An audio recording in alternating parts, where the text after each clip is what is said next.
Hospital के phase 2 के लोकार्पण के अवसर पर हमारे बीच में उपस्थित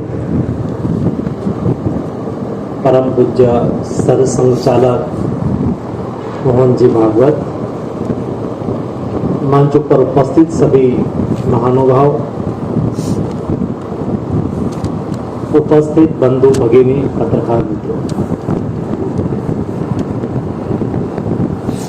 जब मैं सुन रहा था और जिस तरह से सेवा भाव से Swami Vivekananda tertiary care institute में काम चल रहा है, मेरे मन में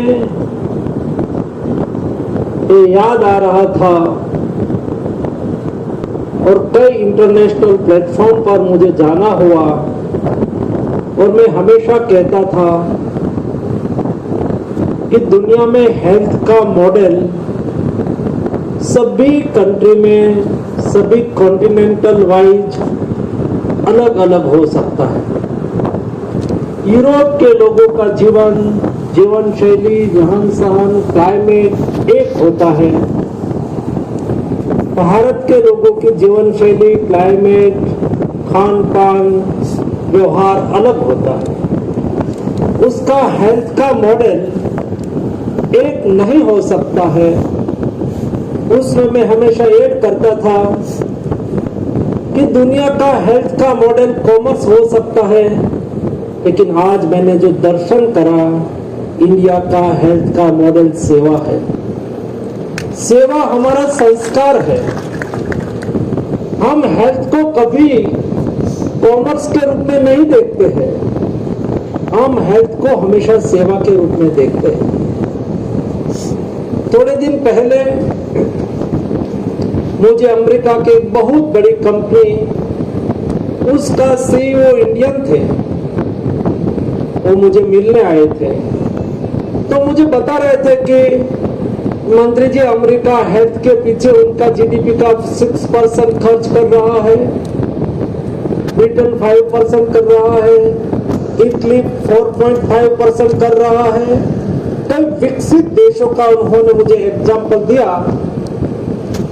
तब मैंने कहा कि हम भी हमारे देश में हेल्थ पॉलिसी के तहत आउट ऑफ पॉकेट खर्च कम करने की कोशिश कर रहे हैं, लेकिन जब दुनिया में उनकी जीडीपी का कुल खर्च का 5% खर्च करने वाले कंट्री और मेरे देश में शायद अभी हम 2% से भी कम हेल्थ के पीछे हमारा जीडीपी का खर्च कर रहे हैं, लेकिन भी हमारी हेल्थ व्यवस्थाएं सुदृढ़ बन रही है और आगे जाके और सुदृढ़ बनेगी। मैंने उसको एग्जाम्पल दिया कि कोविड के दरमियान 140 करोड़ की जनसंख्या होने के बावजूद मैंने कहा कि मैं दुनिया के देशों के साथ भी संपर्क में था। हर दिन दुनिया के हेल्थ मिनिस्टर के साथ मेरी बात होती थी और वो मुझे कहते थे कि हमारे यहाँ डॉक्टर नहीं आ रहे हॉस्पिटल, नर्स नहीं आ रही है, हमारे यहाँ बेड नहीं है। तब मैंने उसको कहा कि हमारे कई डॉक्टर, कई नर्स ने अपने जीवन को खपा दिया, लेकिन उन्होंने ड्यूटी नहीं छोड़ी थी। वो इंडिया का मॉडल। मैंने ये भी कहा कि नहीं केवल कोविड के दरमियान, लेकिन आज भी कोई डिस्ट्रिक्ट प्लेस, कोई तहसील प्लेस ऐसा नहीं होगा जहां चैरिटी से चलने वाली एक नहीं एक से अनेक हॉस्पिटल चलती हो। मैंने ऐसे कई डॉक्टर देखे हैं जो कंसल्टिंग चार्ज 10,000 कोट करे तो भी लोग दे, लेकिन 1 रुपये में वो डायग्नोसिस करे और निदान करे और ट्रीटमेंट करे, और ऐसे लाख 2 लाख रुपए की खर्च से ट्रीटमेंट हो सके। ऐसे विवेकानंद जैसे इंस्टीट्यूट बिना खर्च से पेशेंट का इलाज करते हो। मैंने कहा कि हमारे यहाँ 50% हेल्थ का खर्च चैरिटी से चल जाता है। ये इंडिया का मॉडल है और इसलिए हमारा मॉडल, आज बड़वे साहब मुझे बता रहे थे कि पिछले 5 साल में कैंसर के पेशेंट डबल हुए हैं। मेंटल हेल्थ का पेशेंट बढ़ रहा है और उसका सॉल्यूशन और उसका इलाज, कैंसर बढ़ रहे क्या तो कहते हैं कि लाइफस्टाइल उसके लिए रीजन हो सकते हैं, टोबैको उसके लिए रीजन हो सकते हैं, लिकर उसके लिए रीजन हो सकता है, रहन सहन उसके लिए रीजन हो सकता है, हमारी जीवन शैली उसके लिए रीजन हो सकता है, क्लाइमेट हमारे उसके लिए रीजन हो सकता है, केमिकल्स फर्टिलाइजर का एक्सेस यूज उसके लिए रीजन हो सकता है, बहुत कुछ रीजन हो सकता होगा। लेकिन इंडिया का मॉडल में सामर्थ्य है, हमारे देश के मॉडल में सामर्थ्य है कि हम उसको कम कर सकते हैं, उसका इलाज कर सकते हैं, हम उसको रोक सकते हैं। और वो प्रेरणा हमें कहां से मिलेगी? मैं मानता हूं कि हमारी ट्रेडिशन, जीवन शैली, हमारी रहन सहन, हमारी विरासत से हम प्रेरणा लेके आगे बढ़ेंगे तो उसका कई सॉल्यूशन हमें उसमें से ही मिल जाएगा। हमारा किचन हमारी समस्या का, हमारा दर्द का इलाज है। हमारी सामूहिक रहन सहन, जॉइंट फैमिली मेंटल हेल्थ को एड्रेस करने के लिए बहुत अच्छा सॉल्यूशन है। मुझे पता है, मैं मेरे परिवार में छोटा था, लड़का था, मेरे पिताजी 3 भाई थे, सभी जॉइंट फैमिली में रहते थे। मेरी माँ मुझे जब मारती थी तो मैं दौड़ के दादाजी के गोद में चला जाता था और दादाजी कहता था तेरी माँ ने आप तुझे मारा है, साली को मैं निकाल दूंगा, ऐसा करके डरा देते थे, माँ को संभालते थे। मुझे दोस्तों यहाँ कोई साइकियाट्रिक डिसीज का आना संभव ही नहीं था।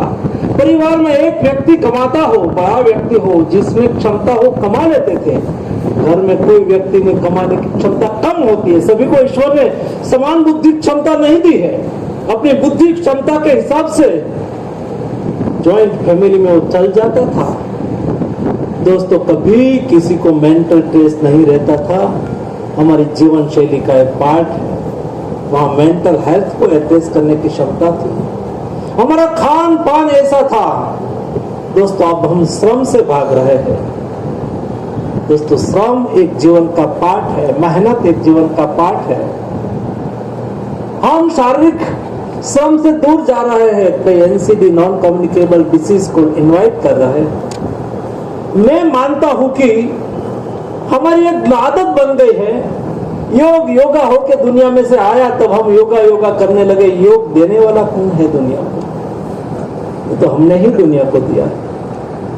हम हमारी शैली को पहचाने, हम हमारी विरासत को देखें, कई समस्या का समाधान उसमें से मिलेगा। और इसलिए ही मोदी जी ने अच्छी बात कही है, हम गुलामी की मानसिकता को छोड़ के विरासत से प्रेरणा लेके आगे बढ़े, समस्या का समाधान ऑटोमेटिक मिलता जाएगा।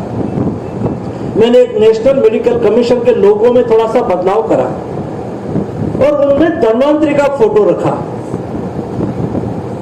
तो विधानसभा के फ्लोर पर, पार्लियामेंट के फ्लोर पर एक सम्मानित सांसद ने खड़ा होके मुझे क्वेश्चंस करा कि आपने लोगो बदल दिया, अब पुरानी सोच के लोग हैं। तो मैंने उसको पार्लियामेंट में रिप्लाई दिया कि मैं पुरानी सोच का व्यक्ति नहीं हूं, मैं विरासत से प्रेरणा लेने वाला व्यक्ति हूं।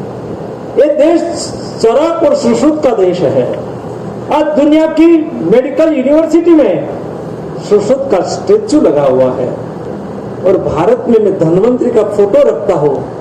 भारत के एनएमसी में धन्वंतरी का फोटो लगे, उससे आपको इरिटेशन होना है तो हो, मुझे कोई उससे दिक्कत नहीं है।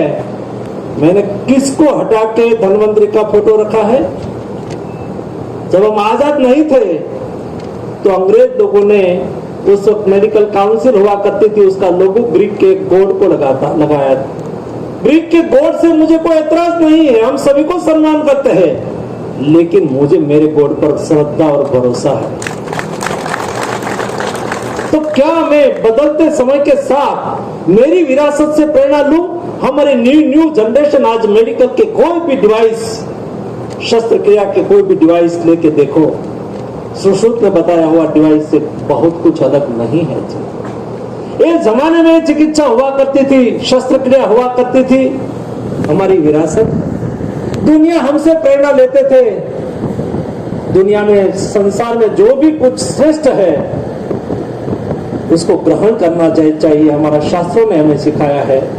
लेकिन हमारा श्रेष्ठ है उसकी तो हमें कद्र करनी चाहिए, उससे हम प्रेरणा लेके आगे बढ़ेंगे, उसको संभालेंगे। तो मैं मानता हूं कि विश्व गुरु थे ही, कोई नई बात नहीं है। और जो ऊर्जा आप में है, जो क्षमता आप में थी, यही विरासत आपको फिर से जाजरमान इतिहास से प्रेरणा लेके वापस वहां पहुंचा सकती है। आज भी हम पुरखों से प्रेरणा लेते हैं कि नहीं लेते हैं? हम कहते हैं कि उसके पिताजी फ्रीडम फाइटर थे, हम कहते हैं कि उसके पिताजी ने, उसको पद्म विभूषण मिला था और उसके बेटे हैं, तो उसका बेटा भी गौरव महसूस करता है कि मेरे पिताजी देश के फ्रीडम फाइटर हैं, और वो ही उसको प्रेरणा देता है कि जी नहीं, मैं नहीं कर सकता, मेरी विरासत क्या है, मेरा पिताजी क्या है। दोस्तों, वैसी ही हमारे देश की चिकित्सा क्षेत्र की विरासत, ये विरासत से प्रेरणा लेके हम आगे बढ़ रहे हैं। सरकार का भी मॉडल पीपीपी की बात हो रही है, लोक भागीदारी की बात हो रही है। हमारे देश में सारी जीवन शैली ही लोक भागीदारी से चलती थी, सामूहिकता से काम करना, वसुधैव कुटुंबकम, विश्व एक परिवार है, परिवार को मदद करना।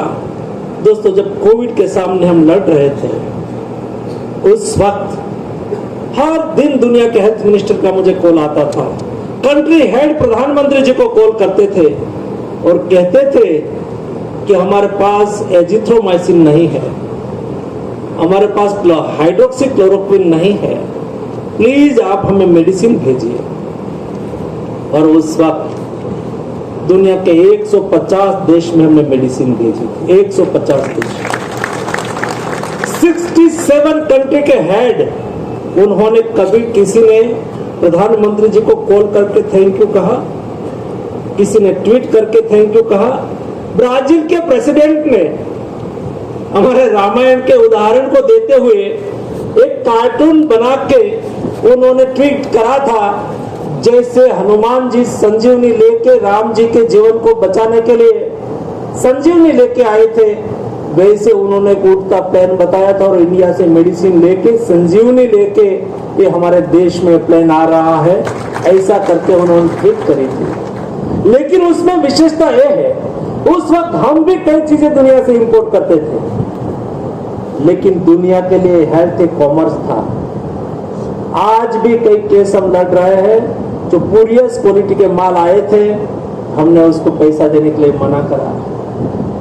आज भी उस वक्त दुनिया मनमानी प्राइस लेते थे, लेकिन उस वक्त भारत की फार्मा कंपनियों को हमने कहा था कि ये कमाने का समय नहीं है, ये दुनिया को मदद करने का समय है। पहले के प्राइस, पहले से के रेट से ही हमें एक्सपोर्ट करना है। 150 देश में हमने मेडिसिन सप्लाई करी, वैक्सीन सप्लाई करी, हमने प्राइस नहीं बढ़ाई और क्वालिटी के साथ कोई बार्गेनिंग नहीं करा। पोस्ट कोविड में दुनिया को इंडिया के साथ इसलिए रिश्ता रखना है, वो विपरीत परिस्थिति में, दिक्कत की स्थिति में हमारे साथ खड़ा रहता है, ऐसा मित्र हमें चाहिए, वो मित्र हिंदुस्तान है। दोस्तों, ये वसुधैव कुटुंबकम हमारी फिलोसॉफी, हमारी अवधारणा, लोक भागीदारी हमारा स्वभाव है, हमारा संस्कार है, दूसरे को मदद करना हमारी जीवन शैली है। जिस तरह से कोविड क्राइसिस में लॉकडाउन चल रहा था, तब डेवलप्ड कंट्री में भी खाना के फूड पैकेट के लिए लाइन लगी थी, खाना नहीं मिल रहा था, अंधाधुंधी की स्थिति थी। वैसी स्थिति में 140 करोड़ की जनसंख्या का देश, इतने बड़े देश में 3 महीने तक लॉकडाउन रहना, चाहे एक अमीर वर्ग भी हो, मिडिल क्लास भी हो, और एक ऐसे गरीब क्लास जो हर दिन की कमाई करके हर दिन खाने की कमाई करते हैं, ऐसे भी इस देश में करोड़ों की संख्या में लोग हो, लेकिन ये देश में जो हमारे संस्कार ने हमें बचाया, एक क्या संस्कार था हमारा जो हमें मदद करने की प्रेरणा देता था। सरकार की ओर से हो सके इतना सरकार ने करा, महाजन और एनजीओ की ओर से जो हो सके इतना उन्होंने करा, लेकिन हम सब लोगों ने हमारे घर के नजदीक या तो हमारे घर के बगल में कोई गरीब भूखा नहीं सोया है। सभी लोगों ने चिंता की, उसका ख्याल रखा, तब जाके कोविड मैनेजमेंट कर पाए। और दुनिया आज सराहना करती है कि इंडिया ने बेस्ट कोविड मैनेजमेंट करके दिखाया। दोस्तों, हमारी क्षमता है, ये देश में ब्रेन पावर और मैन पावर की कभी कमी नहीं थी। सवाल था ब्रेन पावर और मैन पावर को व्हील पावर के साथ जोड़ना। व्हील पावर के साथ जोड़ा, अरे व्हील पावर ने ही आज दुनिया में कोई भी कंट्री में जाओ, कोई भी रिसर्च इंस्टीट्यूट में जाओ, 10 में से 3 रिसर्च फेलो इंडियन है। तो क्यों इंडिया में वैक्सीन, दुनिया में कोई जगह पे रिसर्च होती थी 2 महीने, 2 साल, 3 साल नहीं, मिनिमम 5 साल के बाद इंडिया में वैक्सीन आती थी। दोस्तों, एक घटना का मैं साक्षी हूं। जब इंडिया में लॉकडाउन लग चुका था, प्रधानमंत्री जी ने एक मीटिंग बुलाई थी। ये मीटिंग में देश के नामांकित साइंटिस्ट थे। मोदी जी उसके साथ बात करते हुए बोल रहे थे कि कोविड के सामने हम कैसे लड़ेंगे। तब देश के साइंटिस्ट लोग बता रहे थे, मैं सुन रहा था कि प्रधानमंत्री जी, ये अननोन वायरस है, आगे जाके म्यूटेट होके कैसा बिहेवियर करेंगे ये हमें नहीं, दुनिया के कोई साइंटिस्ट को पता नहीं, लेकिन उसका एक सॉल्यूशन है वैक्सीन। तब मोदी जी ने कहा था कि क्या वैक्सीन हम बना सकते हैं। थोड़ी देर के लिए तो कोई कुछ बोले नहीं। बाद में एक साइंटिस्ट ने कहा कि प्रधानमंत्री जी, हम बना कोशिश अवश्य करेंगे। कॉन्फिडेंस की थोड़ी कमी दिख रही थी। और तब मोदी जी ने कहा था कि मुझे मेरे देश के साइंटिस्ट पर भरोसा है। अब आगे बढ़िए, संसाधन की कोई कमी नहीं रहेगी। निष्फलता मेरी, सफलता मेरे साइंटिस्ट की। और दोस्तों, बताते हुए मुझे खुशी हो रही है, दुनिया में कोविड वैक्सीन का फर्स्ट डोज 20 दिसंबर 2020 को लगा था और 1 महीने के अंदर इंडिया के साइंटिस्ट ने बनाया हुआ, इंडियन कंपनियों ने निर्माण किया हुआ वैक्सीन का फर्स्ट डोज 16 जनवरी 2021 को लगाने वाला कोई देश है, तो देश का नाम हिंदुस्तान है। ये हमारा सामर्थ्य है। इस सामर्थ्य को आगे बढ़ाते हुए, इस सामर्थ्य को आगे बढ़ाने में ऐसे स्वामी विवेकानंद जैसी संस्थाएं, ऐसी सेवाभावी संस्थाएं हेल्थ सेक्टर में जिस तरह से काम कर रही है, उससे देश गौरव महसूस करता है। करोड़ों लोगों का जीवन बचता है, सरकार को सहयोग हो जाता है। वैसी स्थिति में सरकार की भी जिम्मेवारी है, ऐसे इंस्टीट्यूट को कोई संसाधन की कमी ना रहे, कोई वहीवटी प्रक्रिया से उसको दिक्कत ना हो, उसका हौसला और मोरल हमेशा बने रहे और उसको हमेशा प्रोत्साहन मिलता रहे। उसके लिए सरकार और सोसाइटी दोनों की ओर से हम ख्याल रखें, ध्यान रखें। मैं आज के अवसर पर Swami Vivekananda tertiary care institute को और उसके संचालक मंडल को, अशोक कुकड़े जी को और उसकी सारी टीम को हार्दिक हार्दिक बधाई देता हूं। आप सबको मेरी ओर से हार्दिक शुभकामनाएं। धन्यवाद। धन्यवाद डॉक्टर मांडविया जी।